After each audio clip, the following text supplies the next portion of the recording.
जाकर रण में ललकारी थी, वह तो झांसी की झलकारी थी। गोरों से लड़ना सिखा गई है, इतिहास में झलक रही, वह भारत की ही नारी थी। झलकारी बाई एक हरफन मौला, वीर, साहसी और इरादों की पक्की लड़की थीं।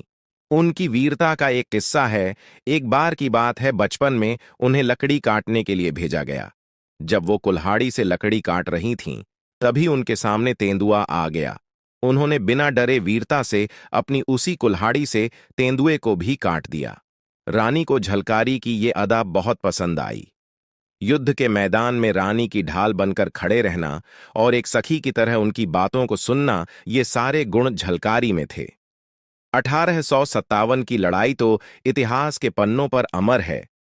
नहीं पता तो ये कि उस लड़ाई में झलकारी का भी बहुत ही बड़ा योगदान था।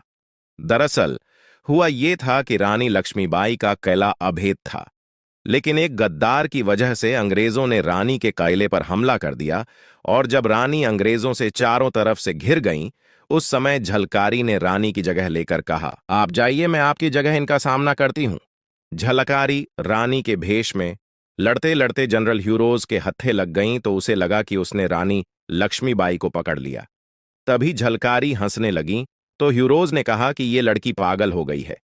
लेकिन हिंदुस्तान के ऐसे पागल अगर थोड़े और हो गए तो हमारा हिंदुस्तान में रहना मुश्किल हो जाएगा।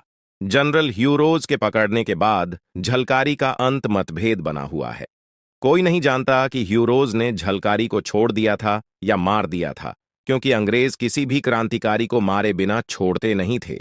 कहा जाता है कि अंग्रेजों ने झलकारी को तोप के मुंह पर बांधकर उड़ा दिया था।